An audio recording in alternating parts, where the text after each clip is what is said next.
नमस्कार, रीनास फंडामध्ये तुम्हा सर्वांचं पुन्हा एकदा खूप खूप स्वागत आहे। मातीच्या भांड्यांचा वापर स्वयंपाकासाठी करण्याआधी आपल्याला ज्या 2 स्टेप फॉलो कराव्या लागणार आहेत त्या 2 स्टेप कोणत्या आहेत हे सांगण्यासाठी मी आजचा हा व्हिडिओ तुमच्यासाठी घेऊन आले आहे। तर तुम्ही इथे बघू शकता एक मोठं टब मी इथं घेतलेला आहे। याच्यामध्ये अर्धा टब पाणी आपण घेणार आहोत। असं भांडं आपल्याला घ्यायचं आहे की ज्याच्यामध्ये आपण जे मातीचं भांडं भिजू घालणार आहोत ते व्यवस्थित बसलं पाहिजे। आता याचं जे झाकण आहे ते देखील आपण या पाण्यामध्ये भिजत घालणार आहोत, कारण या झाकणाचा देखील आपल्याला तेवढ्याच पद्धतीने वापर हा स्वयंपाक करताना होत असतो। आता हे जे भांडं आहे या पाण्यामध्ये कमीत कमी 1 दिवस आणि जास्तीत जास्त 2 दिवस आपण ठेवू शकतो। आणि 2 दिवसानंतर तुम्ही इथे बघू शकता हे जे भांडं आहे हे व्यवस्थित या पाण्यामध्ये भिजलेलं आहे।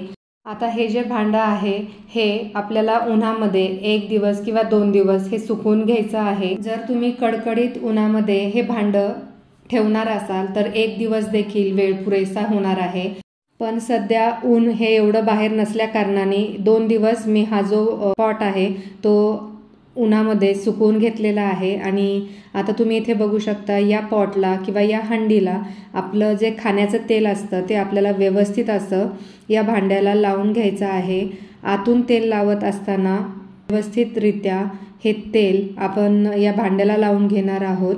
आता या भांड्यांसाठी आपण या ज्या 2 स्टेप फॉलो करतो आहोत ते का करायचं, तर आपण नेहमी हे ऐकत आलेलो आहेत की मातीच्या भांड्यांना तडा जातो किंवा तेल गळत राहतं त्यातून, किंवा त्या भांड्यांना मातीचा वास येतो। या 3 गोष्टी होऊ नयेत त्याच्यासाठी आपण या 2 स्टेप या फॉलो केलेल्या आहेत। तर अशा पद्धतीने तुम्ही बघू शकता हे जे खाण्याचं तेल आहे हे मी बाहेरून असं व्यवस्थित या क्ले हंडीला लावून घेतलेला आहे। हे जे झाकण आहे त्याला देखील थोडासा तेलाचा हात मी लावून घेते आहे। आणि अशा पद्धतीने व्यवस्थित तेल लावून झाल्यानंतर हे भांडं देखील आपल्याला 1-2 दिवसासाठी उन्हामध्ये छान सुकवून घ्यायचं आहे। आणि त्याच्यानंतर तुम्ही बघू शकता हे भांडं अशा पद्धतीने स्वयंपाक करण्यासाठी आपलं इथं तयार झालंय। इतर धातूपेक्षा मातीची भांडी ही जड आणि मजबूत असतात, त्यासाठीच आपण या 2 स्टेप या फॉलो करतो आहोत। त्यामुळे या भांड्यांचं जे सेल्फ लाईफ असतं ते देखील वाढण्यास मदत होते। तर आता मातीच्या भांड्यांचा वापर आपण स्वयंपाकासाठी करणार आहोत आणि या भांड्यांमध्ये जे पदार्थ आपण बनवणार आहोत त्याच्यामुळे त्याचे काय काय फायदे आपल्या शरीराला होणार आहेत आणि मी या क्ले हंडीमध्ये पहिली रेसिपी कोणती ट्राय करणार आहे त्या संदर्भातला नेक्स्ट व्हिडिओ मी तुमच्यासाठी घेऊन येणार आहे।